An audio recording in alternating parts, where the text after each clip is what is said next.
Welcome to Banter Box this afternoon for probably the first debate we've had in quite a while. So I'm looking forward to this one. The subject is Christianity good for society? And of course, we have Catz debating on one side and a good friend, Josh Mundy from over the pond, debating his point of view. Hi, Josh. Hi, how's it going? Thank you so much for having me. I really appreciate it. And Al, should I call you Al? Is that okay? Of course, mate, yeah. Okay, cool. Just want to make sure. Okay, yeah. So Al, thank you so much for inviting me.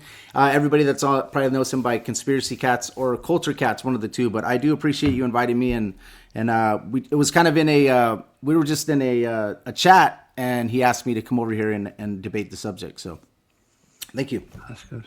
Catz, what have you got on your mind today? Are you up for it? I am up for this. I am. I will say this might attract people from both sides of the fence. So if you like, obviously you know where to find me here and over on the Culture Cats. But if you like what Josh says, if you're in favour of his argument, then he's got a podcast which is on YouTube and Spotify, which is linked both in the description. So get that out nice and early. Check those out. Super. So we all probably know what the format's going to be. It's just basically opening statements, beginning with, is it Josh to start the opening, or is it you? I'll start. Yeah, I can start the opening statement. No problem. So we'll have Josh to start the opening statements. We'll have rebuttals and questions later. So Josh, feel free to start whenever you're ready. Okay, I'm ready. So first off, I want to say thank you, like I did earlier, for inviting me to come on your show to discuss this topic. I appreciate the invitation.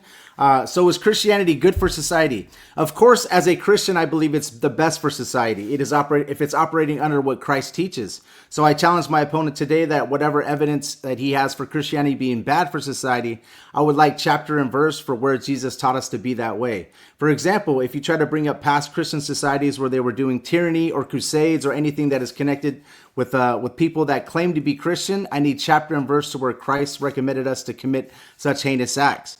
Anyone on earth can say, I am Christian, but if they are not following God's commands, they are in their everyday life, they're not being Christian.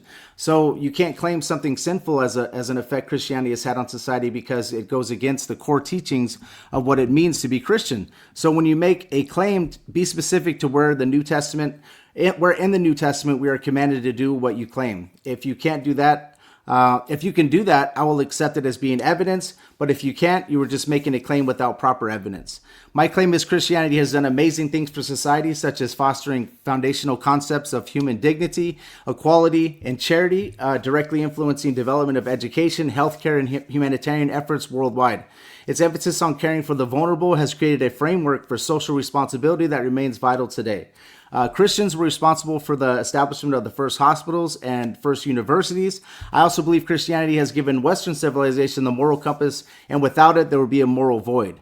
I believe if society followed Christian or Jesus's core teachings to a T, then society would be far better than any society that's ever existed. Examples. Love your neighbor as yourself. It's in Matthew 22, 39 through 40. Loving your neighbor as yourself fosters healthier communities, improves personal, mental, and physical well-being, strengthens relationships through empathy and respect, creates a cycle of kindness, and offers spiritual fulfillment by drawing people closer to God and a greater sense of purpose. It promotes harmony by teaching others with compassion, or treating others with compassion, mirroring how you'd want to be treated, leading to a more positive environments and deeper connections. If you love your neighbor as yourself, there would be no corruption in governments or in society. There would be no stealing, no murders, no adultery, no sexual morality, no slander, which I believe on some podcasts right now is a major thing, the slander part, right? So there would be no homeless because everyone would be proactive in taking care of fellow brothers and sisters. For example, in 1 Timothy 5, verses 1 through 4, it says, do not rebuke an older man, be exhort to him as a father, younger men as brothers, older women as mothers, younger women as sisters, with all purity. Honor widows who are really widows, but any widow has children or grandchildren, let them first learn to show pity at home, to repay their parents, as for this is good and acceptable before God. So imagine a society where children listen to this verse, children and parents. It's Ephesians 6, verses 1 through 4. It says, children, obey your parents in the Lord, for this is right. Honor your father and mother, which is the first commandment with promise that it may be well with you and you may live long on earth. And fathers, do not provoke your children to wrath, but bring them up in the training and abomination of the Lord. Next, core teaching of Christ is you shall love the Lord your God with all your heart, with all your soul, and with all your mind. This is the first and the greatest commandment. Loving God with all your heart and your soul and your mind brings immense spiritual practical benefits, including profound peace, joy, and resilience, divine protection, a transformed character with the fruits of the Spirit, which is love, patience, kindness, and strength to overcome challenges, and a guide for making life's decisions, leading to a more purposeful and fulfilled life, all while experiencing God's reciprocal love, forgiveness, and promises of eternal life. So if society loved the Lord God with all their hearts, soul, and mind, imagine the moral compass society would have and the possibilities of greatness. It would be endless. See, the problem with Christians in the past, Christians in the past that have had any type of negative effects on society, which my opponent may claim, is we unfortunately live in a fallen world where people make mistakes and also shy away from placing God first in their decision-making process. My claim is that any harmful or bad effect any Christians have had on society in the past, present, or in the future is because they are not following the love your neighbor as yourself or love the Lord thy God with all your mind, your soul, and your heart. Mentioned earlier that Jesus commanded, or any other commandment taught us in the Bible. Also, any effect Christianity has had on society, you claim secular societies have done equal or even far worse. So examples of what Christians have done in society would be like the Salem witch trials, for example, where they took, you shall not permit a sorceress to live, which is Exodus 22:18. See, those Christians were using old covenant Bible verses to do heinous acts. This is not only bad theology, but it's not what Christ teaches. In fact, the whole premises for Christianity is to be imitators of Christ. So show me one time where Christ taught us to kill witches. It hasn't happened in the Bible at all, in the New Testament. Throughout history, various individuals, groups, and institutions identifying as Christians have committed acts that cause significant harm to society, often justified by religious doctrine. These scenarios include violence, oppression, systematic injustice. There are several documented scenarios of Christians that were claiming to be Christian that did bad things. I'll just give you a list of 1, 2, 3, 4, 5 real quick. The first one is the Crusades, right? It's from the 11th to 13th centuries. It was initiated by the Pope. These were a series of religious wars to secure control over holy cities and holy sites, resulting in hundreds of thousands of deaths, including the massacre of Muslims, Jews, and fellow Christians. The Inquisitions, which is the 12th and the 18th centuries, the Roman Catholic Church established institutions, notably the Spanish Inquisition, to root out heresies, resulting in torture and the execution of thousands of people deemed heretics, including Jews, Muslims, and other Christians. There's also the Abolition Crusades, where Pope Innocent III ordered a 20-year campaign to eradicate an Catholic sect southern France, leading to massacre up to 1 million people. Also, there was a forced conversion by Charlemagne, which is the French king, the Frankish king, reported to beheaded 4,500 Saxons or 702 for resisting conversion. And then there was also the Bartholomew's Day of Massacre, a wave of Catholic violence against French Protestants in Paris, where thousands were murdered in a single day. So what I want to say about these 5 things that I just brought up, see, these are people that are claiming to be Christian, and they're actually claiming that this is in the name of God. What this is imperialism, though, okay, which is a policy to extend a country or empire's power to influence through diplomacy and military force. These things are popes or emperors that are trying to extend their empire. This is not something that Christ has taught anybody to do in the Bible. Live by the sword, die by the sword is what Christ said, and that's what these people did, okay? So that's what I have there. And you know what? I'll yield my time there. That's kind of just a few examples that I've seen that Christians, where they claim to be Christian, and if they're not following what the Bible says, then they're actually not. That's not Christianity having an effect on society. What that is people claiming to be Christian and using imperialism under, basically putting the Christian hat on. So I'll yield my time there. Like I said, I really appreciate you guys having me on.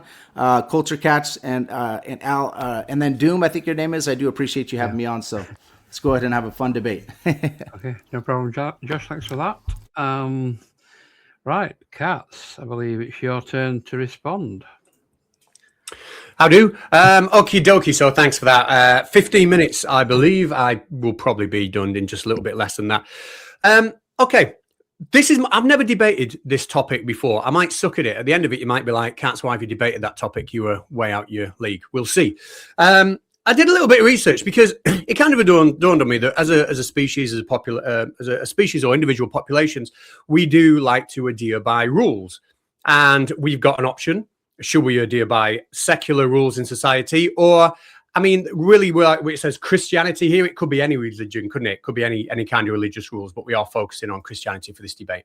And just because I'm not a Christian, just because I don't believe in God, doesn't necessarily mean that I have to think that the rules promoted by Christianity are bad.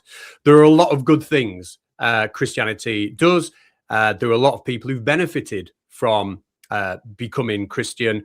And I'm not here to say Christianity is a bad thing. What I'm here to do is take an honest look at, in society as a whole, what can we look at that's quantifiable that would suggest if Christianity is actually going to improve society or actually not really improve it. Okay, that's kind of like where I'm coming from. So I started looking here in the Journal of Religion and Society, and I found this paper. This is not an anti-faith journal. It just looks at different religions and how they integrate in society. And I found this paper, which took some data from this website here. And all this was data from the human development data, which basically is a source of data that loads and loads of sociologists and psychologists use for like when they do like literature reviews and analysis and stuff like that. So he's taken data from that, and he's drawn this conclusion here about the United States. I just want to quickly read this. The United States' deep social problems are all the more disturbing because the nation enjoys exceptional capital wealth among the major Western nations. It's a very rich country. This last sentence, the US is the least efficient in terms of converting this wealth into cultural and physical health. There's an issue there. And the person that wrote this paper did a little bit of a study. And I do apologize for the way this has turned out as I've tried to blow it up. What I do have are all of the papers that I'm going to talk about here. We can look at any of them, so you know I'm not cherry picking and all this data exists. Okay. What he's done, he started off by looking at all the developed countries in the world with high standards of living, and he's taken data to look at which country has the strongest belief in God, and I've coloured in America here. Right, this is the strongest belief in God and the lowest acceptance of evolution. This here is, again, the lowest acceptance of evolution and people who go to church several times a month. So it's again, practically right there at the top. And down here, those who take the Bible literally, most, which would imply Christianity, right? Otherwise, it would say the Quran or the Torah or whatever. Pray at least 7 times a week. We can see that America is a hugely religious country. There is absolutely no doubt that of all the developed countries in the world, Christianity has a big hold on America. So then we can start to ask ourselves questions. How, if Christianity is prevalent, so prevalent in the society that is that we find in America, what does that society look like? Is it being benefited? So all I'm doing is looking at data. That's all I'm doing. So we click here and we can look at the suicide rate for 15 to 24-year-olds. And we can see that, again, America I've covered up here. It's about halfway. So in a society that is the most Christian Western nation, we're about middle for suicides for 15 to 24 years old, which kind of like would book the trend that we would expect. So yeah, I'm not going to go through all these. Essentially, we can come back to them, but essentially, the kind of middle of the road for suicide. Under 5-year-old mortality rate. Here's America, really high, right at the very top.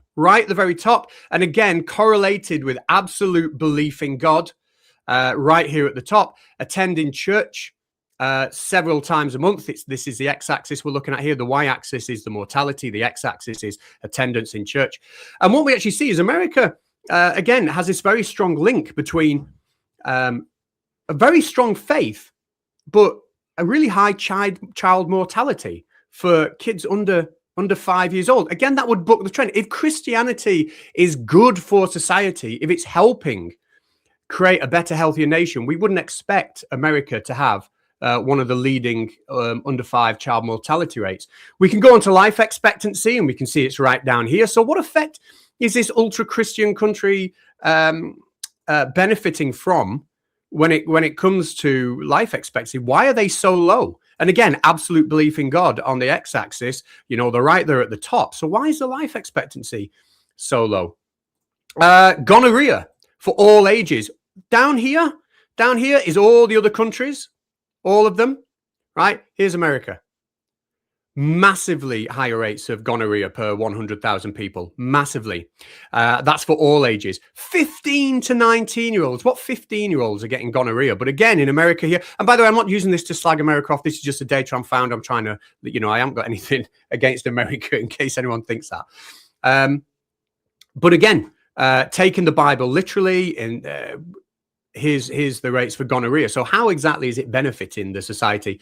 All ages for syphilis. Right, syphilis. This is all the other countries, all the other Western developed countries. Here's America, right up here, massively higher. So what benefit is there from the religion? And again, we can see down here, those that take the Bible literally, America are right up here with syphilis for 15 to 19-year-olds. So you might say, well, okay, you're looking at the country as a whole, but there might be other reasons that separate America you know, from other countries that could lead to that. So let's go a little bit more granular and get into just looking at America. And the data that you can find on this website, again, I'll show you the source for every data I'm going to talk about today, is down here. The CDC, the FBI Crime Reporting Unit, all of it down here. This is where all the data comes from, you're about to see. And this compares the most Christian states in America with the rest of America. So you would imagine that, okay, America suffers in a lot of areas, but surely if Christianity is benefiting society, those societies with the highest prevalence of Christianity would fare better. However, they've got the highest teen birth rates, the highest percentages of unwed mothers in America. In all of these, let's have a look. Domestic violence. These, again, are the highest among the highest percentages of Christians in the state.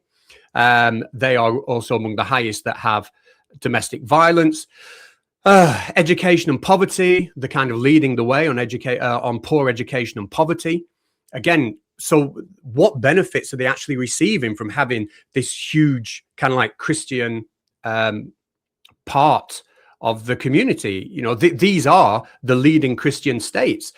Health outcomes, again, are lower. Infant mortality.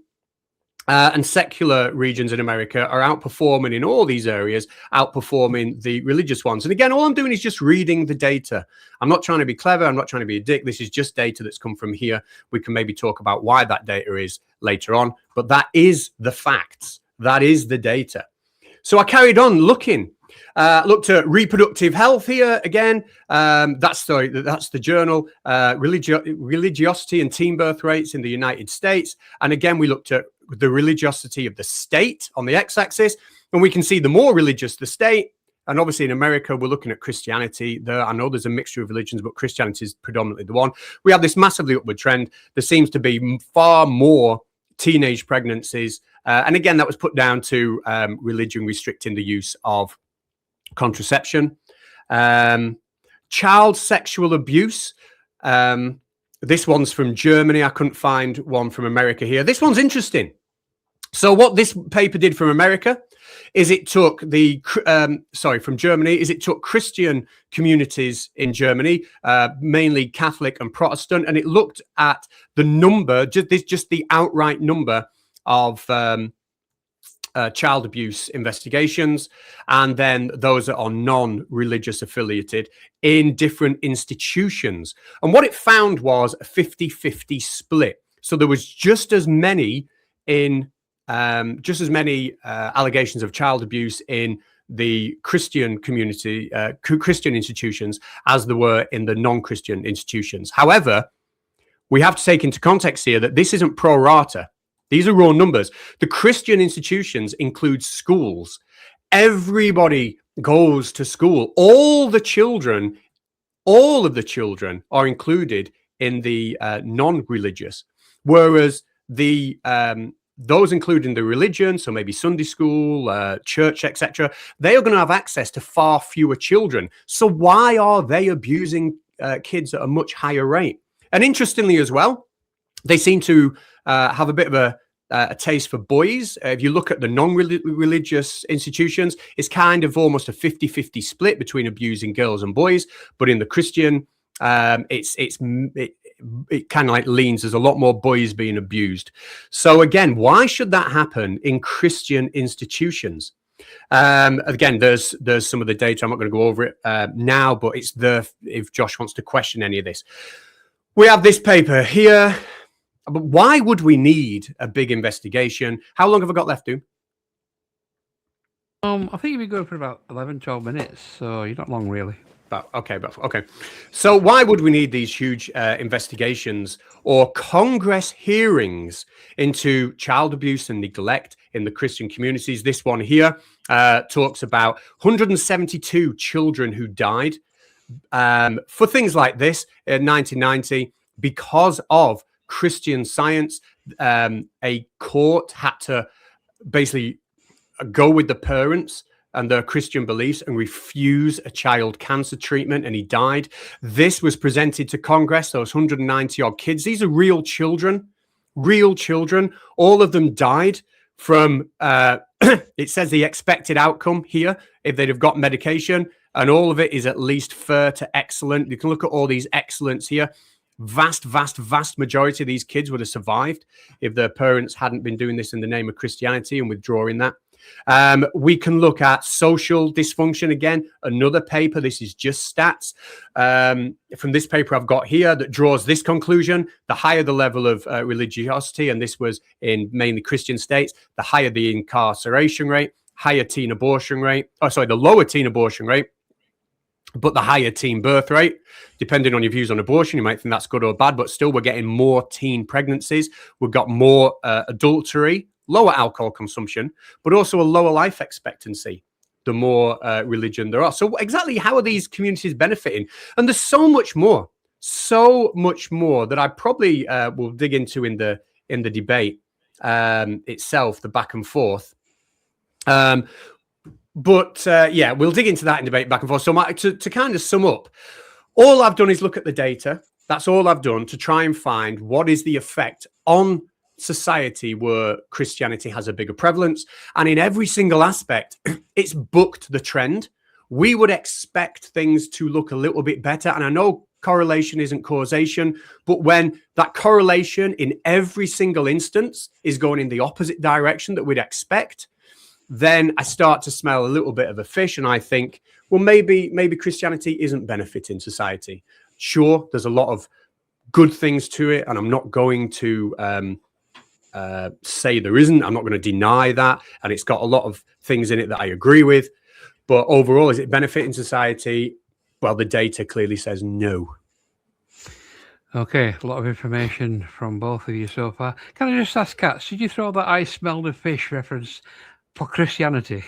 Because it's usually I smell a rat as a rule. You know what? I was going to say I smell a shit, but then I thought that might come across as a bit offensive. So I thought, what word can I put in instead? And fish was the first one that came to mind.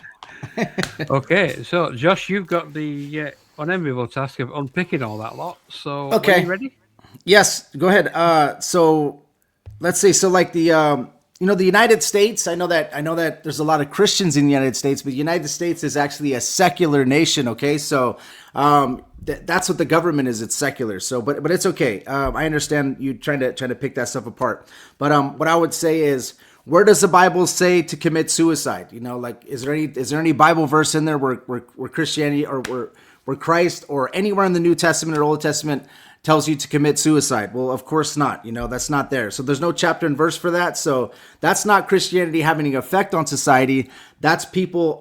That's you pulling numbers on people suicide rates in the United States. I mean, there's a vast number of different religions here that are not Christian, and I would have to have specifically Christians in that data. And obviously it's hard to do that. I understand, because it's hard for me to pull data on specifically atheists, and it's hard to pull it specifically on Christians. But just because a secular nation has a high suicide rate does not mean that the Bible is teaching you to do that, first of all. So that's not Christianity having an effect on them.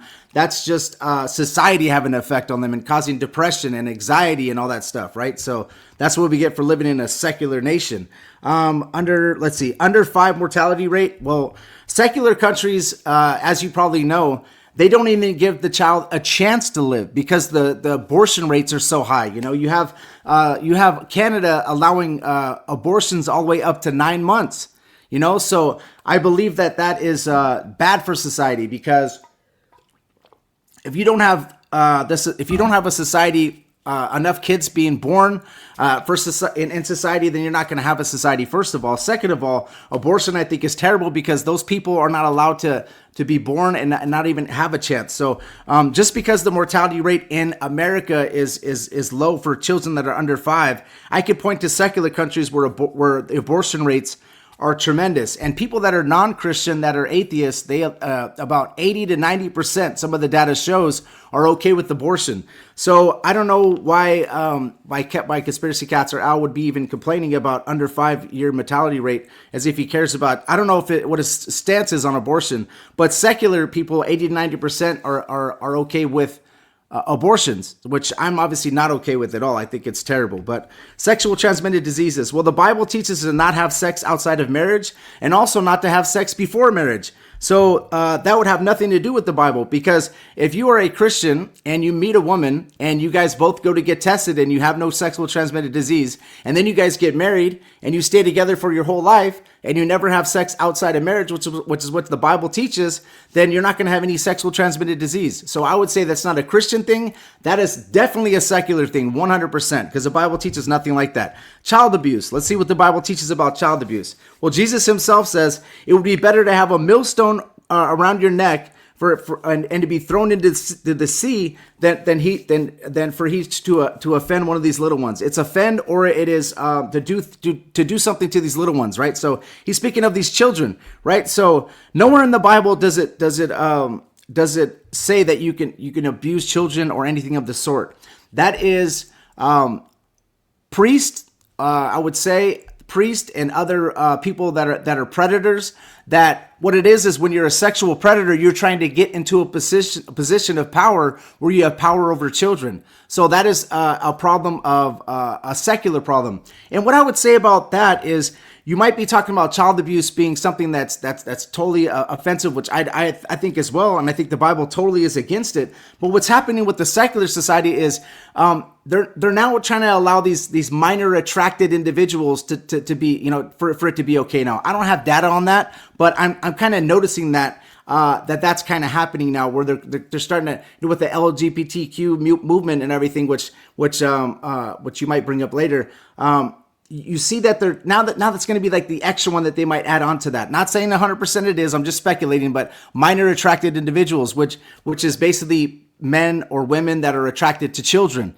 And they're trying to say that that's, you know, like they're kind of normalizing that now. So the Bible doesn't speak anything about doing that in any way. It's about protecting children. It has nothing to do with Christianity when they're doing that. All that has to do with is someone that has a sexual problem trying to get into a position of power over children. And that's in schools across the world. And that's people that have that sexual problem. So it has nothing to do with Christianity. Christianity doesn't teach it. So I don't think that's a problem with Christianity.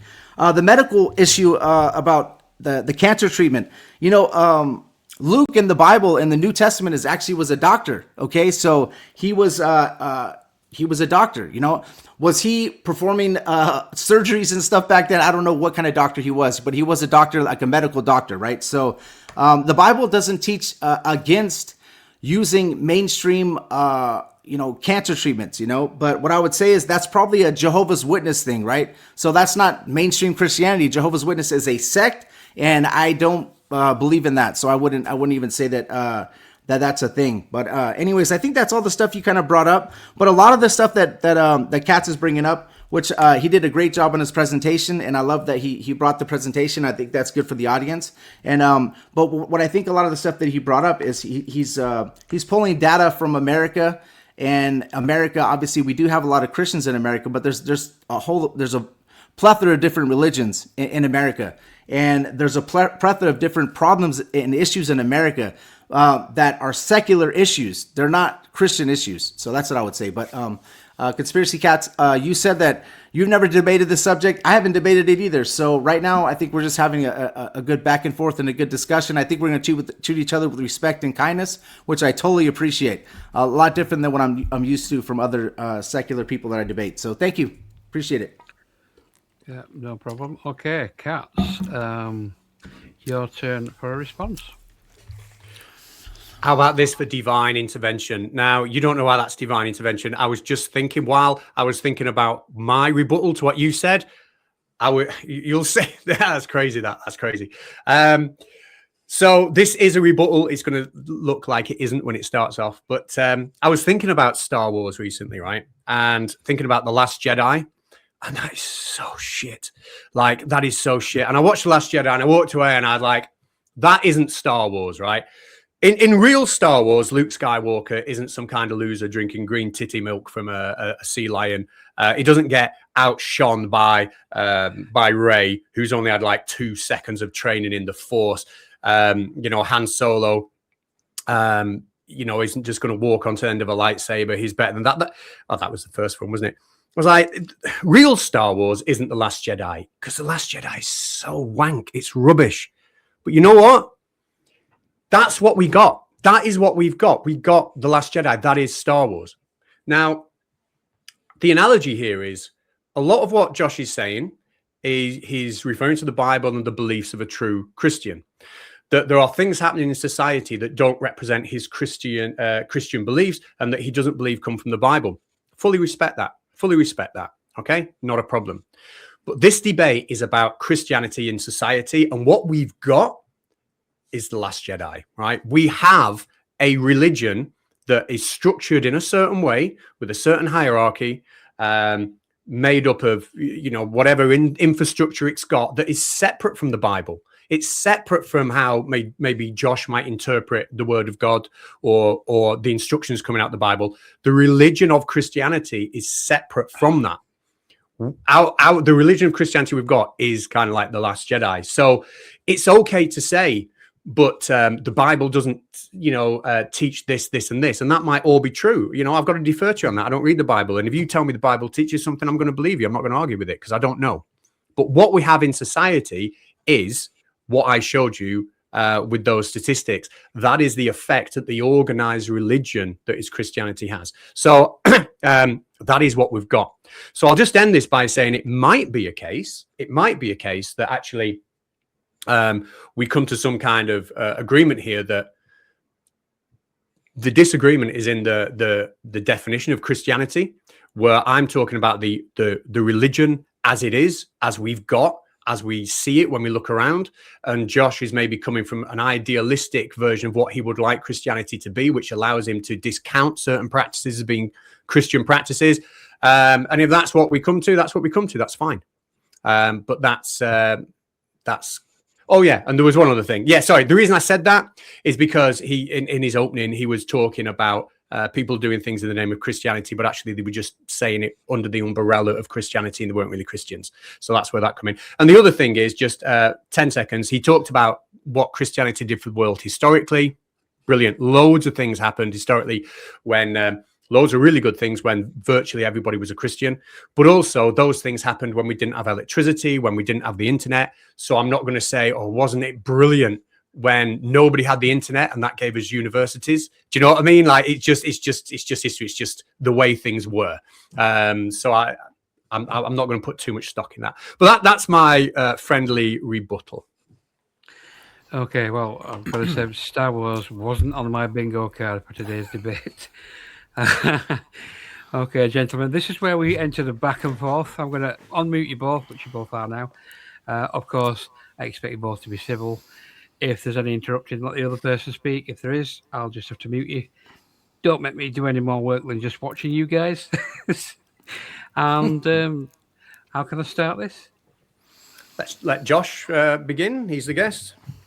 Yeah. Okay. So my opening statement, I was saying that like anything that you claim in, which I know obviously you didn't know this ahead of time, which would have been awesome because then you could have like said, hey, chapter and verse for what this means. So everything you were kind of going over in your opening statement, you were going over things that have to do with has to do with the United States that you feel are wrong, and because there's a lot of Christians in the United States, then you're kind of placing that to them, but to that what you're saying. So like for example, like the suicide rates, but like there is some data that obviously shows that people that go to church, there's a less suicide rate than people that are secular, right? But a lot of the stuff that you said, like it doesn't pertain to what the Bible teaches. So how could you place these things as something that Christianity has an effect on society? For example, like it doesn't teach about having sex outside of marriage. It doesn't teach about doing sexual abuse. So how does that having an effect on society from Christianity when it's not even something the Bible teaches? I would ask that. So I think, having listened to everything you said, I think there is a definitional issue here. Definition, is that a word? The way we define it. I am going to answer that, but can I just check? Do you think everybody who believes, everybody who calls themselves a Christian, acts in the way the Bible, in the way that you suggest the Bible tells them? No. Everybody that calls himself a Christian, there's some, for example, there's some people that would say I'm Christian.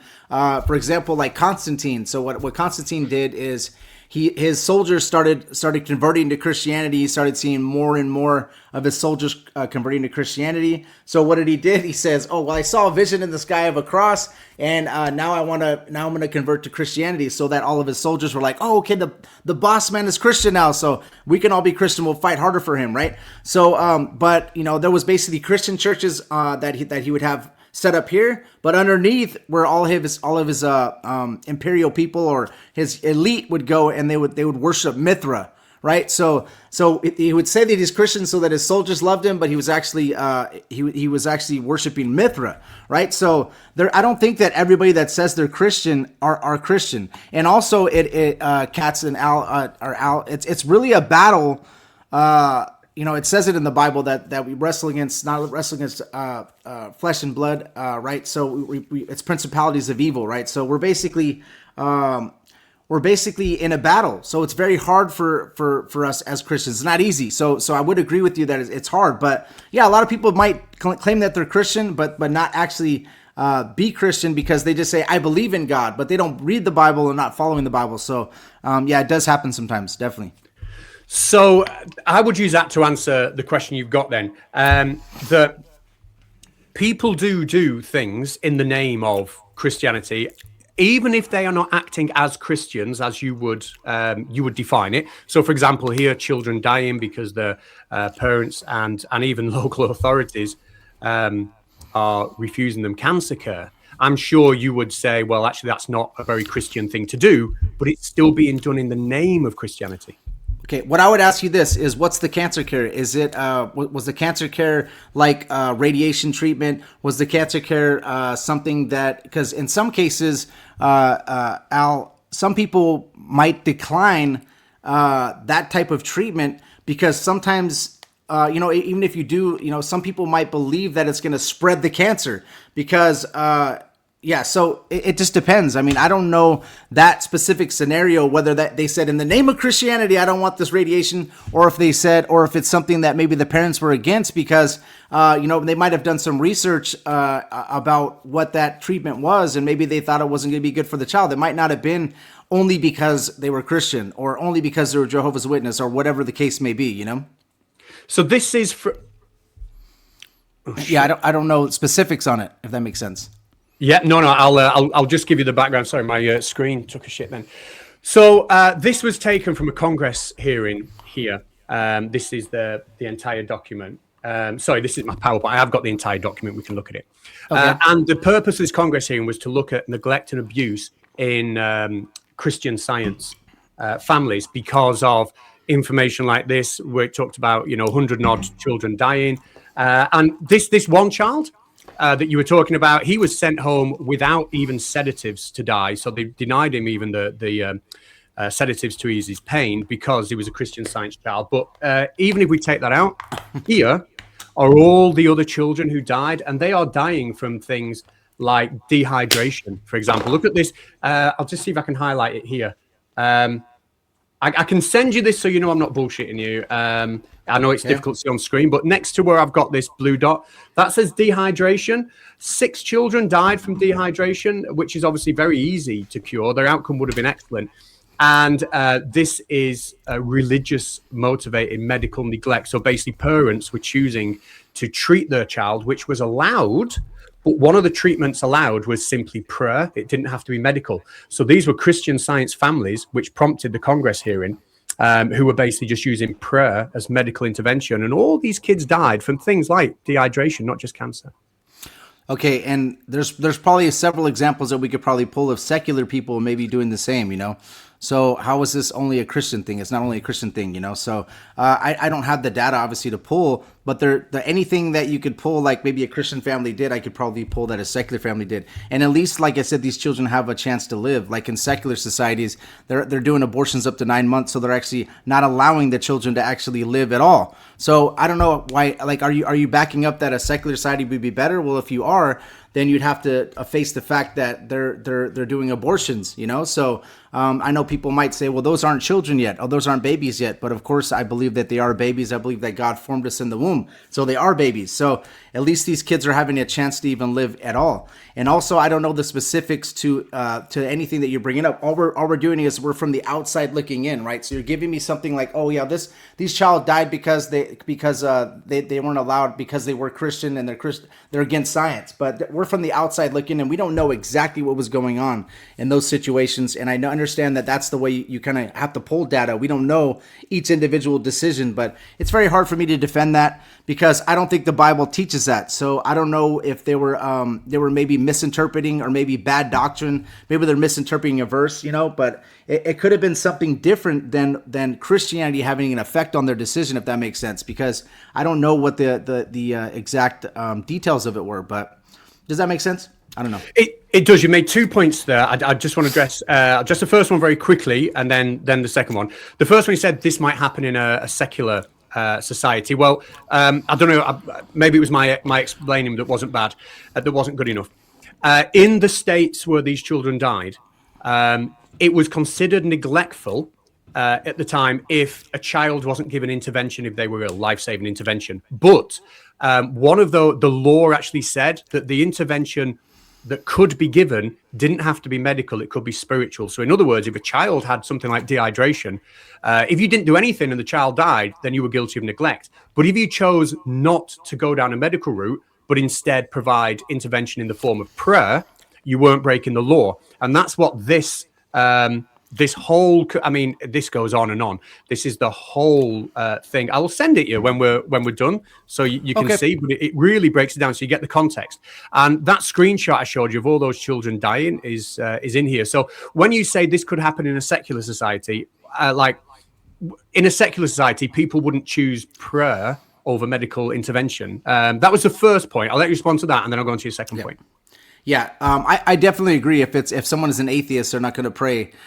Use prayer, but they might be secular and they might be a child abuser, you know what I mean? And they might just go, you know what, I don't care about this kid. I mean, so they might choose to just not give them help. I mean, there's several people that I've seen on the news where they neglect their children. So they could be a secular person neglecting their children, and even though they're not using prayer, they are just not attending to their child, and that might just be a mental issue or something wrong with them, mentally for them to do that, So, so there's anything you could say like a Christian had done. Obviously, you could find in a secular society as well. But I would say this: are you pro-choice, or are you? What's your stance on that? Because that about 80 to 90%, some of the data shows of secular or atheists would be like pro. They would be for abortion, if that makes sense. I'm against late-term abortion. I haven't looked into the science of it, so I'll basically tell you what I think, and it's not very well researched, okay? So yeah. I am, and I'll hold my hand up to that, I'm not making any claims here, I haven't researched it. something as simple as the morning after pill, I'm happy with that. That's fine. Something as late as like, somebody being aborted the day before or the morning that they're due to be born, I'm absolutely not fine with in any way, shape, or form. So somewhere in between those 2 points, if I really sit down and I'm honest with myself, I would have to think of a cutoff point of where I am and where I'm not fine, and I'd refer to the science for that. And I've done no research on it, and that's all I can say, really. Yeah, it's tough because I had a child. His name is Aspen, and we basically my wife's water broke at 21 months, for example. Okay, so in Kaiser in California, they will only allow you to have the baby if it's 22 months. So we had to have the baby, and obviously we couldn't keep the baby. The baby can't breathe because they're not going to put him on a ventilator. So we had to have our baby at 21 months. And it was. He passed away, but he was a baby. Okay, so it's something that's near and dear to me. Like even though scientifically they might say that he's not. Like in Canada or however they have these long-term abortions. But if you care about the under 5, like you were talking about, you were fighting for that in this debate, then why would you not care for the under 22 months or 20 months or 36 months or whatever? I mean, I don't understand. Like, how would that be a point for you when you don't mind people getting aborted or kids getting aborted? Somewhere on that spectrum, like, if somebody, if an abortion happened like the day before somebody was due to be born, I'm not okay with that. I'm not okay with that. But the morning after pill, I am somewhere. And this is something that I would have to go and think deeply, like intrinsically about, because I've never done that. I've never done that. So somewhere on that spectrum, there will be a cutoff point. Okay. But what I will say is that if we're talking about society being benefited, we looked at these Christian Science people that you've already said, that maybe that's not your version of Christianity, whatever. But they are themselves doing that in the name of Christianity. And if Christianity as a religion didn't exist, then, at least those kids would have been saved. And I'm not here to say that secular people don't neglect kids or do things that are awful. But what I'm saying is those kids would have, we all know they would have been saved if their children hadn't had this viewpoint. And all the children that were going to be aborted, if we had a Christian viewpoint, all those children would be saved. So it'd be a lot more children that would be saved, because I think it's like 800,000 kids are aborted in America alone. So if we had a strict Christian outlook, then there would be, all those kids would be saved. So there'd be far more kids being saved if there was no abortions in the world than the kids that maybe were under 5 that were neglected in America, which we don't even know if that was any of that stuff was Christians. We have no idea. The data is just going to show you that in America, under 5 mortality rate shows this, and then you just say, well, there's a lot of Christians in America, so we're just going to place that under all the umbrella of Christianity. Like, we can't do that, right?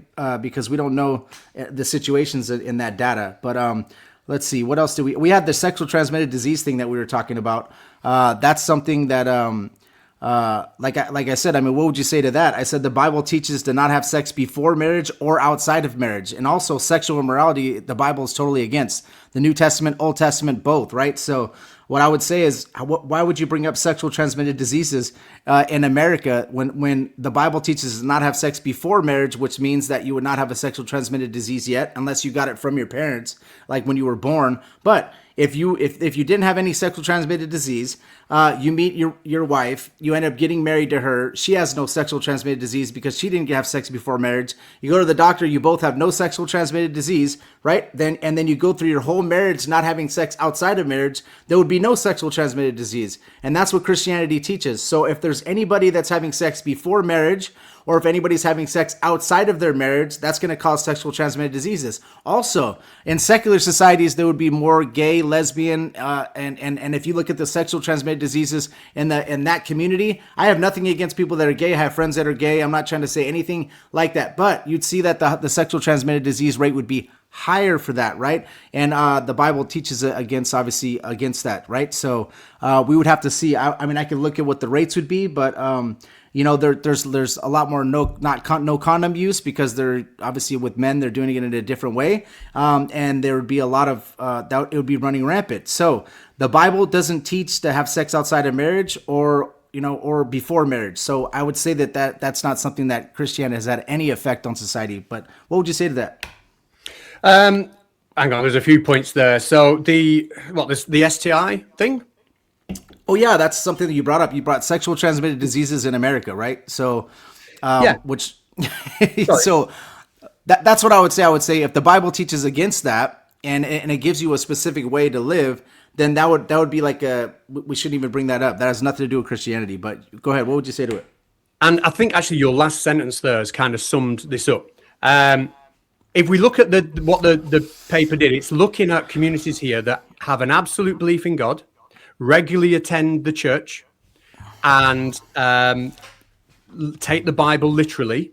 So these are the people who are living in those Christian communities. And I think this is where maybe we're coming at this debate in a different way, because I'm talking about how the religion, the infrastructure, the behaviors, the people, how that affects society.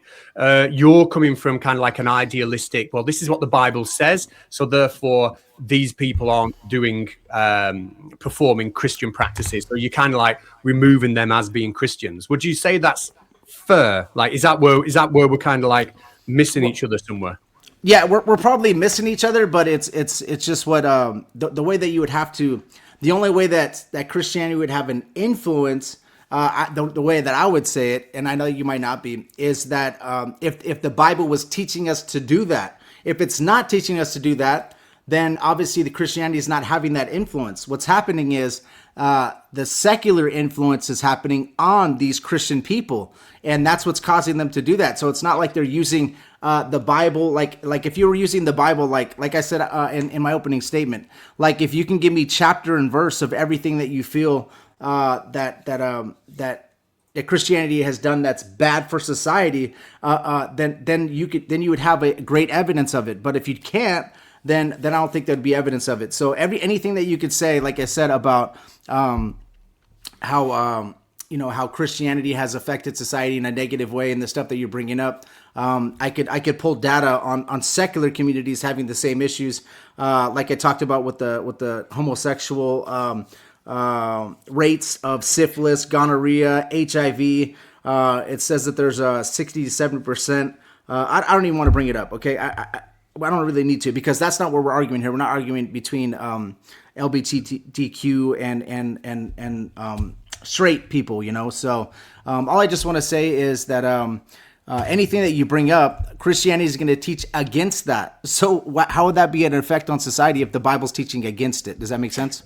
Yeah, and I get the Bible's teaching against it. What you're saying is that the secular people are kind of influencing, that's what you're saying, influencing people to move away from Christianity. If that was true, if it's the secular influencing the Christian, then we would expect the secular societies to have a higher rate than we do. So in the Christian one. So if we look at the screen here, all of these down here, there's about, if I show you the key, so you see how many countries there are, right? There's a lot. All of these are all of the countries. So there's a lot of them. And if we go to, for example, syphilis here, 15 to 19-year-olds, all of those countries except America, those highly secular ones that don't take the Bible literally, that have a low proportion of people who take the Bible literally, they're all down here. They're all down here on this y-axis for syphilis. So how can it possibly be the secularists influencing the Christian society when the Christian society are so far ahead in these cases of syphilis than the secular societies? How can it possibly be that way around? What do you think is causing there to be 15 to 19-year-old syphilis, and how is Christianity influencing them to do that? Like, where's the influence coming from? I don't understand because like I said, if children are having, or teenagers are having syphilis, then what part of the Bible are they pulling from for them to be having sex before marriage? They're not. It's linked to this. The conclusions. Now again, I'll send you all the papers, but it really looked really deeply into it, and these other papers back it up. And it's basically to do with teaching that contraception is wrong. Yeah. These young kids are having sex without contraception, so it's leading to higher birth rates in teens, higher STDs. So these children that are teenagers that are not using a condom are doing non-Christian things, and causing syphilis. Yeah, the Bible teaches that if you're going to be judged for what you're doing. So what happens is that the reason why they're doing non-Christian things is because the Bible teaches you to not have sex outside of marriage. So that's not a Christian thing, that's a secular thing. So what they're doing is they're having sex before marriage, and whether they're using a condom or not, they're still going against what the Bible teaches. So I would say it's not a Christian thing what they're doing there. So if you're 15 to 19 and you're not using a condom and you're having sex before marriage, you're going against what Christianity teaches. Okay, and I get that. My response to that would be brilliant. I don't think you should be having sex at that age at all. You know, I'm with you. But this is the real world, and that's where I'm kind of focusing my argument from. We do live in the real world. These people are having sex at that age, but because they have Christian beliefs, they are doing it in a dangerous way without contraception and picking up STDs. And the only reason that they're doing it with a much higher rate of lack of contraception is because of the religion. So these cases of STDs and teenage pregnancies simply wouldn't be as high if it wasn't for the fact that they had the Christian beliefs. Okay. And then also this is, you're only pulling data from like places that are equal to America. Like I kind of saw the list, you know, so developed this is countries, these are developed countries. Yeah. So obviously the data would be far different if we did across the whole entire world. Right. So anyways, I think it's interesting. But like I said, in my opening, if you could find like if you could specifically find, which I know that you're not a Bible expert, so I wouldn't expect you to do that. But like if you could specifically find like where the New Testament teaches to do something, you'd have a way better case, a way better argument. So for example, if you found like a Bible verse that talks about like if it said like, you know, if you have priestly duties, like this is going off subject, but if you have priestly duties, then you're allowed to do whatever you want to children, whatever, then you'd have a better argument. Like if you see the Bible teaching sex before marriage is okay, and you find a Bible verse that says anything like that, then you'd have way proper evidence, right? But that, like I said, that's not Christianity having an effect on society or the Bible having an effect on society. That is like I said, secular activities having an effect on them in society, because this is not them saying, you know what, in the name of the Bible, I'm gonna be doing this before marriage. You're not supposed to do it before marriage. The Bible teaches that. So that's why my stance would be that since the Bible doesn't teach it, it's not the Bible or Christianity or the New Testament having any effect on them doing that before marriage. You know, so that'll be my evidence and my. And if the title of this debate was does what the Bible teach harm society? Okay, I understand. I'd lose hands down because I don't know. I don't know what the Bible teaches. I don't know. So I would lose hands down if the debate was is what the Bible teaches good for society. But the title of this particular debate is Christianity. Now, Christianity is not just what's written in the Bible. It is the infrastructure and the behaviors and the practices around. Which, and again, I know you keep going to the Bible, but it's almost like you're saying, for the purpose of this particular debate, it's almost like you're saying, okay, these people are Christians, they're doing things in the name of Christianity, and if Christianity didn't exist, they wouldn't be able to do these bad things in the name of it, but they're just confused, so it doesn't matter, it's not real Christianity, which I feel is what you're saying. But my point is that if Christianity didn't exist, they wouldn't be doing these things, even if they're mistaken, even if they are misunderstanding what's in the Bible, they are still doing it in the name of Christianity. So if Christianity didn't exist, they wouldn't be doing it. Okay, I understand. And like I said, one thing I do appreciate about you so much, Al, is when you're debating, the way that you discuss things and you allow me to talk, and I love the way that you do that, because I've debated Craig Fight the Flat Earth before, and it was like so hard to even get any points across. So I appreciate the way that you debate, and I could say that for sure, man. I really love that. I appreciate it. But so interesting stuff. Any other part you want to go into, or? I'm not sure where we are on time, actually. How we fixed to, because I think we were going to do like 20 minutes and then questions from chat, weren't we, or something? Or yeah. Let's see if there's anything else. If there's anything else you want to bring up, we can get into it. But there's. Go ahead. I'd like to do more. Okay, let's do it. Actually, sorry, go on. Can I just jump in? Yeah, sure. Two things there. The data you pulled up, is that recent data? Which paper? There's a mixed series. Is that this one? I saw one, I think, that goes back as far as 2009. One of them goes back to 2002 as well. Oh, this one's 2005. This one. Would you think that data is reflective of now, or has it got worse? Do you have anything to present on that? I mean, I've only got my gut feeling on that, to be honest. To find a paper that was so thorough in the way it was comparing different things, I could only find this one. So I only have my gut feeling, and my gut feeling is it's probably the same, but that's my gut feeling. Some of the data, like it says, secular atheists or non-affiliated groups generally show higher suicide rates compared to religious groups. Studies suggest in the U.S. areas lower religious affiliation report higher suicide rates. Protective, and that's just pulling up real quick here. So, I mean, I obviously you're pulling between in America, so we can't say that now. America also has, America, like when they came over here, they would say they're Protestant Christians, and what happens is there's also effects of Freemasonry as well that they came over here. So they were saying in the name of Christianity, but there was a lot of like Freemasons and different ideas, and there's a lot of different things that you could kind of anchor to that, So I don't know. I think that what you brought up is based in America. In America, obviously, there's a lot more Christians in America, of course, but I don't believe that Christianity had those effects. They're not causing people to commit suicide. That's not what I would say, and the Bible speaks against that. It's a sin. I'm going to ask you this then, Yes, sir, because this, I think, is the crux of it. What I kind of suspected after your opening statement. Do you believe, hand on heart, that the Christian, I'm going to use the word like infrastructure or institutions, right? Do you believe that the way they exist worldwide, right, actually reflect the teachings of the Bible? The Christian, are you talking about like Christian churches? Are you talking about like, what are we talking about?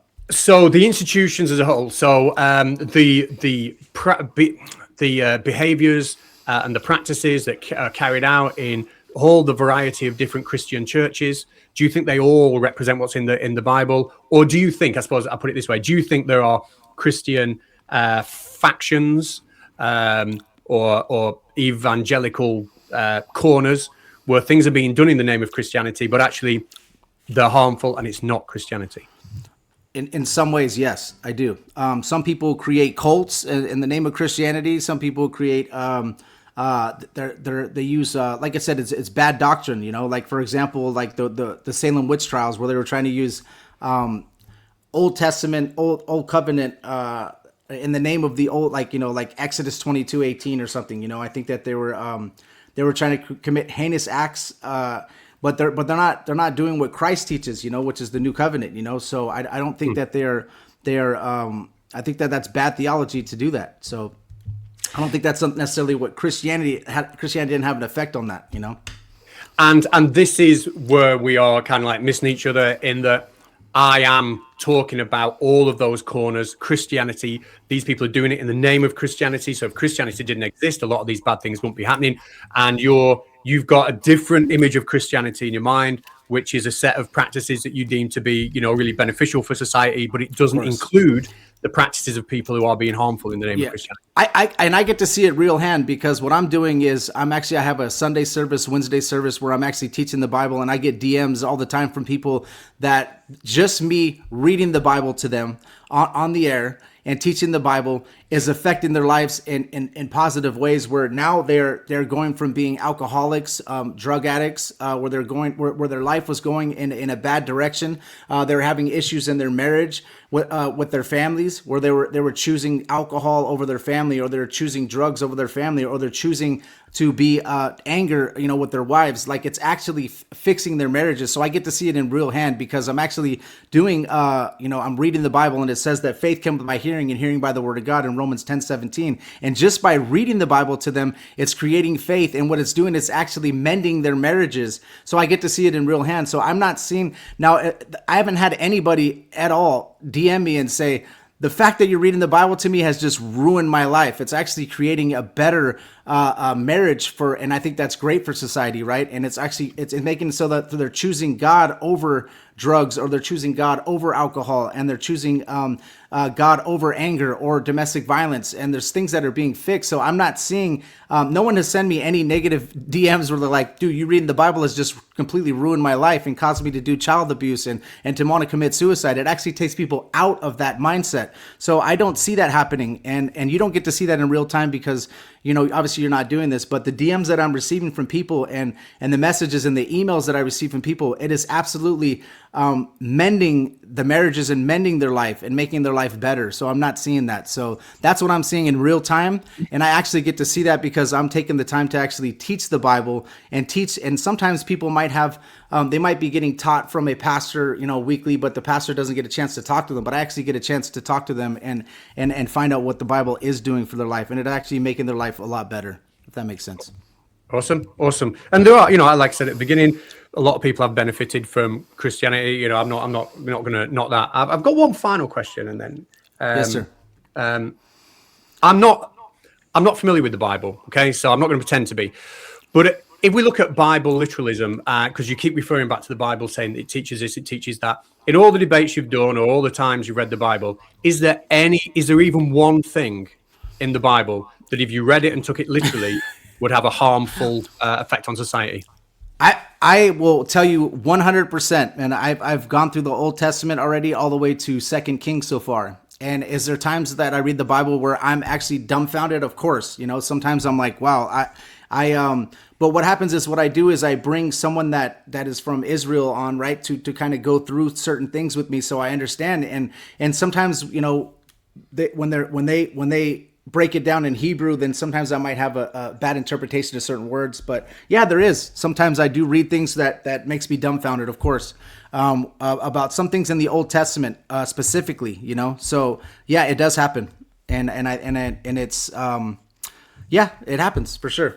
And if somebody took one of those things and did it literally, and I don't know what it is because I'm not an expert, but maybe if it led to harm to other people, what would you think of that in terms of this debate? I would say that what people should do is, as a Christian, we are taught, like, the main thing that the New Testament is teaching is to be an imitator of Christ, right? And if they imitated Christ, then obviously Christ is I believe he was perfect. I know that you wouldn't probably have that interpretation, but I believe that Christ was perfect. So if we imitated Christ, then I believe that then obviously then people would be living in, it would be a utopia, because it's beautiful the way the New Testament kind of breaks down how we should be living, you know. So I don't think that you would disagree with that, you know, if you went through everything that Christ taught, and you know, the no slander, the no sexual immorality, the everything that the Bible teaches in the New Testament, for I think that people like to actually imitate Christ. If everybody imitated Christ, I don't think that there would be anything bad for society if you imitated Christ. If that makes sense. Cool. How long have we got, Doom? Well, guys, if you two have done back and forth, we can move on to the next phase if you want. Questions from chat. Are you okay with questions from chat, Josh, or is there anything else you want to say? Yeah, no problem. I'm good with questions from chat. No worries. They'll probably all be for you. But well, before we get on to questions from chat, I'm just going to quickly thank Clarence for his membership gifts. So thank Clarence for that. If you want to put any questions forward, obviously put the guy's name beforehand. You might want to ask Catz something. You might want to ask Josh something. I'm guessing it's going to be Josh, but... Doom, can I just... my daughter knocked on the door earlier on. I had to say, not now. It might be important. Can I just have 10 seconds just to run out and just make sure I don't need to... There's no emergency. And then I'll be back. Fine. Yeah, sure. So yeah, if you want to put your questions forward, put the name of the person you want to ask. We'll just bide our time here, Josh, while we get some. Yeah, no worries. Yeah, if you guys have any questions for me, I'm open, ready to go.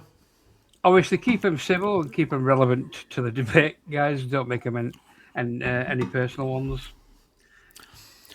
Yeah, if you could definitely keep them relevant to the debate or relevant to Christianity, that'd be awesome. Or any way that you feel like Christianity has had a negative effect on society or whatever, that'd be good. So Doom, while we have a few seconds here, Doom, what do you specialize in on your channel? What is your channel based on, and that way I can know, and if I want to send people your way, or what is your channel based on? As a rule, we normally do tackle. Yeah, I can't speak today. It's okay. We normally tackle topics. I can't do that word. It's quite a wide spectrum that we cover. We do a lot of this kind of stuff.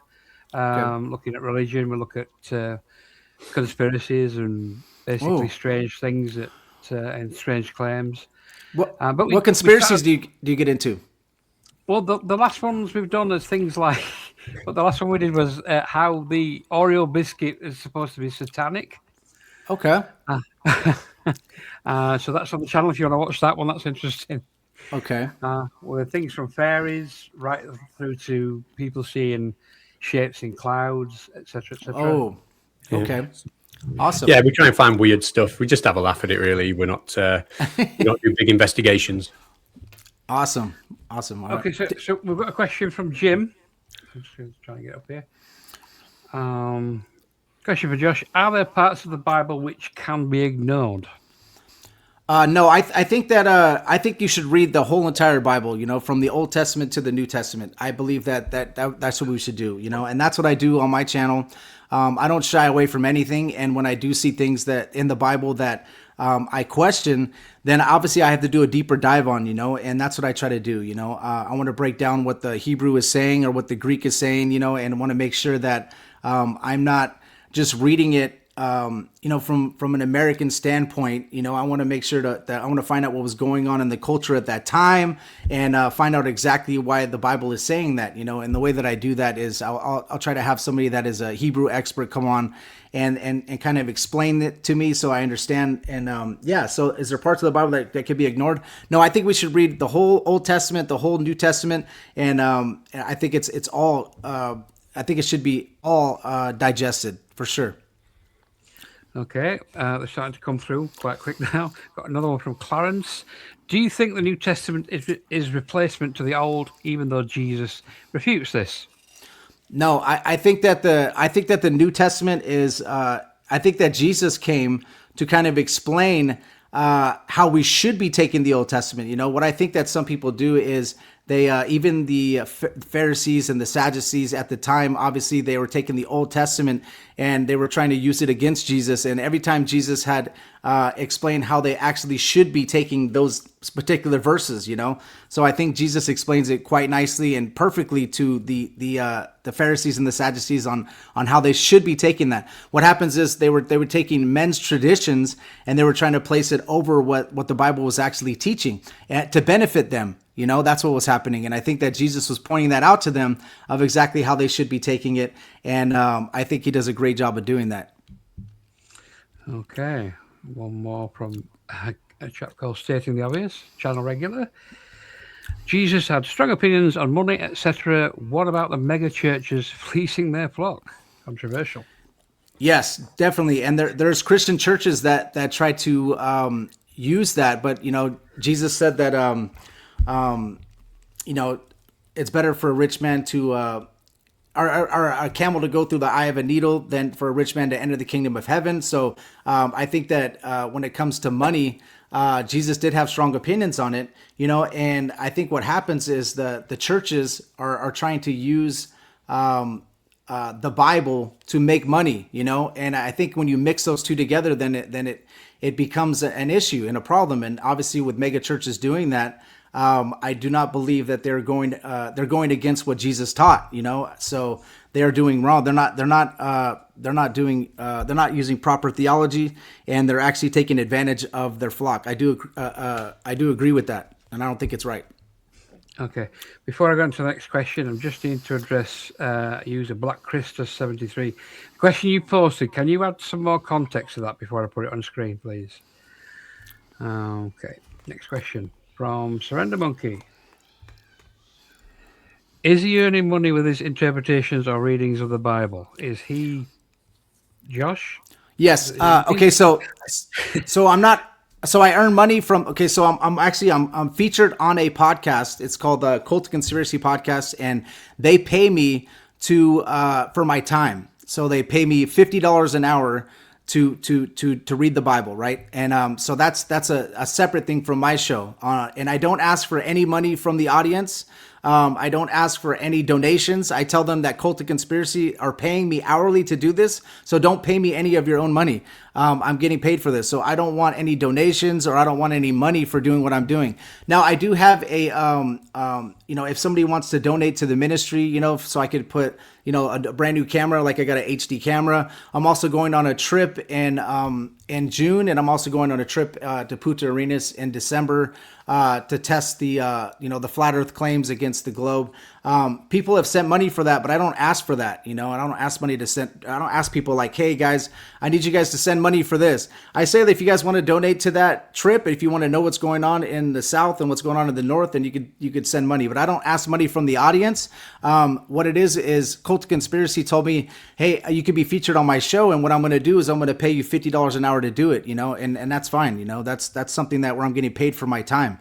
And that's not for me. That's not me like trying to be greedy. It's my wife saying, hey, you're spending time away from the kids.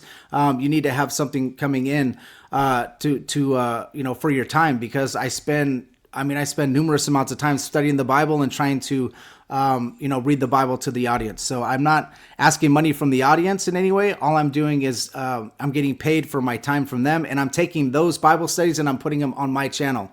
If that makes sense. And then YouTube also pays you, like I probably get like $100 a month maybe from YouTube, for what I'm putting out. But as far as like asking for donations from the audience or money from the audience, I don't do that. I'm getting paid from corporations to do this, and they offer that. So I could either not get paid from them if I want to, but I do get paid for my time. And I have a full-time job, and I have 3 children, and I have a family that I have to take care of. And getting paid for my time is just like getting paid to do water treatment, like I do in the civilian world. Okay. Next is a follow-up question from Jim. Okay, there you go. Do you eat bacon? It's forbidden in Leviticus. It is forbidden in Leviticus, but there's also, if you read the book of Acts, Peter was taken up on a mountain, and he had a vision that so there's a way that you could kind of read where it says that these are not unclean anymore. Do I eat bacon? Once in a while I do, and what I would have to do is I'd have to do a deeper study on whether that is, obviously Leviticus does say that, but you can also pull verses in Acts where the food became clean. And also like the Gentiles, like in Acts, they were also having this quarrel where they were like, Jesus is teaching that the Gentiles can be saved now. So they're having a quarrel on whether that's okay. And obviously they ended up working it out where it is okay, So I do at this moment, once in a while, eat bacon. Yep. Yeah. Yep. Okay. Question from James Besant. What denomination of Christian are you, and how did you come to decide that was the one for you? It's actually a non-denominational church. It's a Calvary Chapel in Fontana, so it's non-denominational. So there's no denomination that I'm tied to. Okay, we have a super chat. I don't think it's in the form of a question. I think it's more of a statement. But I don't know if you agree with this.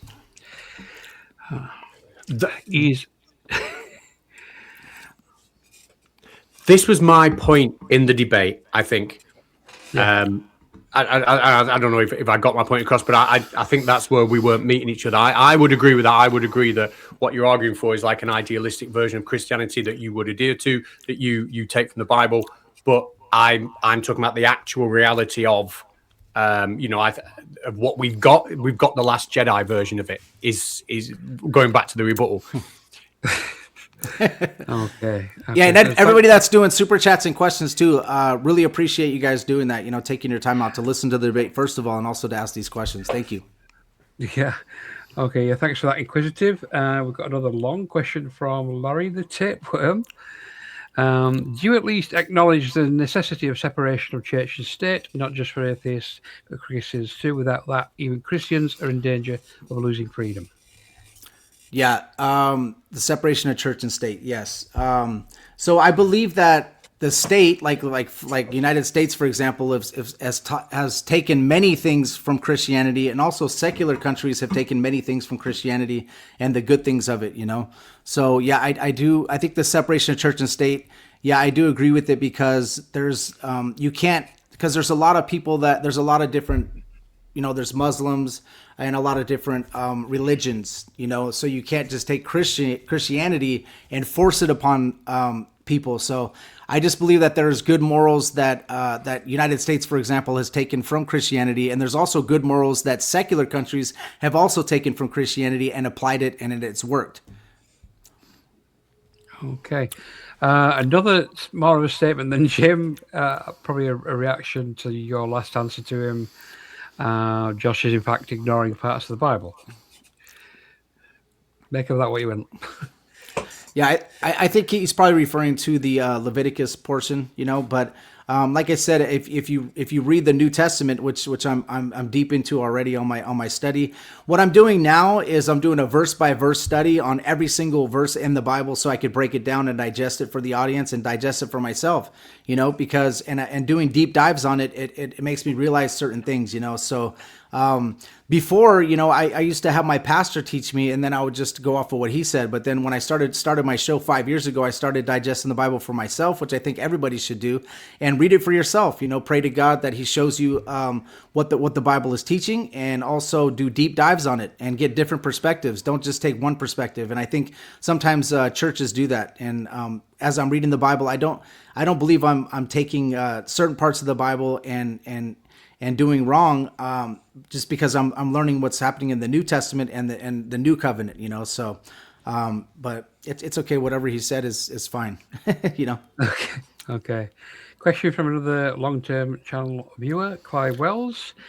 Does Josh follow the biblical prohibition on wearing a garment made of both wool and linen? Yeah, I don't, and that's also in Leviticus as well. But if you look at studies on like cancer and stuff like that, like when you do mix these linens, it's actually like polyester, and we're finding out things about PFAS, and which I work in the water industry. There's certain things that the Bible taught way back then in Leviticus that actually make sense. Where like polyester, or they're using petroleum and different things that actually are cancer causing. So I think that actually sometimes the Bible is actually going to line up with science to not mix the wool and linen and certain fabrics, so I don't think it was a bad thing what the Bible said. Okay. Another one from Clarence. If God can say one thing in Leviticus, he's popular today, and then have it reversed later on, does that mean God can get things wrong? Let's see. And have it reversed later on, does that mean that God can get things wrong? Well, if it wasn't if he said something in Leviticus and then it's explained in the New Testament how it's properly interpreted, I don't think he got things wrong. I don't think that. I think that Leviticus, for example, they were out in the wilderness, and there was certain things that were particular to that society, and I think what Jesus did is Jesus explained how we should be taking those verses, if you read it in the New Testament. But yeah, I don't think that God got anything wrong. I think that God is God cannot lie. It's Titus 1:2. It's impossible for God to lie. Hebrews 6:18. So I don't think that God did get anything wrong. Okay. Question from Thrive. Can Josh name one law in any secular country which came from Christianity? Like thou shalt not murder. Thou shalt not. There's a lot. You should not steal. Do not steal. I mean, obviously, any secular society, do you think they allow murder? Do they allow? Well, they do allow murder when they allow abortions. But there's a lot of things. If you just brought up the 10 Commandments, secular societies follow most of those. Okay, well, I think we might have come to the end of questions. I'm not seeing any new ones. Are you seeing any up there, Catz? No, I think we're done on that. I think we're done. Okay. Well, that only leaves me to say thanks very much, Josh, for coming and taking part. Thank you. I appreciate it. Thank you for having me on. And if you guys want to discuss anything in the future, I'm definitely open to any discussion. I think this is a cordial debate, and that's what I appreciate. It's sometimes what a secular person or an atheist will do is they try to they try to get a Christian to step off of being a Christian, and they try to make them aggressive or make them mad or try to get under their skin. And the way Al handled this debate was perfect, man. I really enjoyed it, and I really appreciate it for sure. And Doom, I appreciate you as well hosting the debate. It can get really aggressive at times. You know, Andrew Wilson and some of these Christians, they're very aggressive towards the other people, and Al allowed me to be to stay with my Christian standards as speaking to him. You know, so I really appreciate it. Thank you. It's funny you should mention Andrew Wilson, because he's the only person that has refused or dodged a debate with our dear Catz. Wow, that's the one I want. That's the one I would think that would want to debate. I don't understand, because why would he not want to debate Catz? I don't understand. It was a weird thing. I don't know if dodged is quite the right word, but I did get in touch with him on Twitter, and the first question I asked him, because I know he does this professionally, right? The first question I asked him was, do you charge people to debate you? Because if he'd have said yeah, I'd have been like, okay, well, thanks, I'm going to go. And he was like, well, he says, I try not to if they approach me politely like you've just done. That was his almost word for word answer. So I was like, brilliant. So we started trying to set this debate up, and then he stopped replying. The replies got thinner and thinner and thinner. And then, maybe 4 or 5 weeks got past, and, he was taking longer and longer to reply. And then when I said, right, can we get a date nailed down? He said, you know what? He said, I think if you want my time, you're just going to have to pay me. Which I thought, well, fair enough. Like, he's a professional debater, and if he wants paying, he wants paying. But he just never said that at the beginning. He kind of like led me on. And then when I was like, when it was obvious I was really serious, I wanted to set it up, he was like, nah, you're going to have to pay me. And at that point, I thought, screw it. Why don't you try to have like a modern day debate, set it up, and that might be a better route to go, so that you can still, maybe mirror it on your channel, but you're actually doing it in that format, because modern day debate seems to have a pretty good relationship with him. So I would probably say that you should probably do that. And modern day debate would probably allow you to maybe mirror it on your channel, or, because I've seen other people be able to mirror their debates. I would try to set it up that way with James, and that would probably be a better route to go. That way it's set up under their banner, and that would probably make it so that they could probably set that up for you. No, that's good. Okay. Good tip. Yeah, I'll think about that route. I'll think about that. Although, sorry, go on, do. Okay, so we do have one more super chat. It's a question from Inquisitive again. Are you answering it, Josh? Sure. Yeah. Okay, I'll pop it on screen. How does he feel about the Code of Hammurabi? The Code of Hammurabi. I'm not familiar with it. I'd have to see what that actually means real quick. The Code of Hammurabi. Okay. If you could be specific. Okay. So Code of, I might not have gotten to that point yet, but Code of Hammurabi is created around 1754 BC by the Babylonian king. One of the oldest and most complete deciphered written collections, 282 laws in history, inscribed in the stone steel. It's established a legal precedents regulating commerce, family life. Yeah, I wouldn't be able to answer that question because I'm not familiar with it, and I don't want to answer wrong. I don't know what that is. Yeah, that's fine. I apologize. It's okay. Yeah, thanks for that, Inquisitive. One last question, guys. Another one from Jim. Final one for Josh. How many non-medical cases of abortion can you name which took place at 9 months? Non-medical cases. I wouldn't be able to name those because I kind of just studied the statistics, kind of similar to what Al did. I just studied the statistics. I didn't study particular cases. I just know that it's allowed. So I wouldn't be able to tell you that because I haven't studied it. Okay, that's fair. So that's the last of the questions, guys. Once again, thank you, Josh, for being patient enough to answer them. Thanks to Catz for appearing, and people seem to think that your head's going rusty. I'd read a comment earlier on, you should wear a hat like me. I don't want to hide my hair. What hair? What hair? Come on. That's lint. Right, so I'm going to hand it over to Catz to close the show. Again, thanks, Josh, for coming. We'll probably see you again in the future. Good luck, and all the best. Yeah, okay, so thanks, Josh, for coming. If anybody's found this debate and you're on the Christian side of it, then you can find Josh linked in the description. It's YouTube and Spotify. I enjoyed just the polite conversation, and hopefully we'll do it again. Josh, I'll give you the last word, and when you say goodbye, I'll hit end stream. Okay, no problem. So my show is Josh Monday Christian Conspiracy Podcast. I have about 342 episodes. We dive into conspiracies and also Christianity. We show you how some of the conspiracy relate to the Bible. You'll see, and then also I have stuff on Spotify and all audio platforms. And then my Bible studies are available on my show and also available on Cult of Conspiracy podcast. Obviously, Cult of Conspiracy, they're not going to be a Christian channel, so a lot of their stuff is going to be wide range of different topics, but my Bible studies are on there, and I'm all the way to 2 Kings chapter 19, and I'm also all the way to 2 Thessalonians on the New Testament portion. So if you want to check those out, I'd appreciate it. But and my YouTube is Josh Monday Music and Podcast if you want to check that out. I'm a Christian rapper.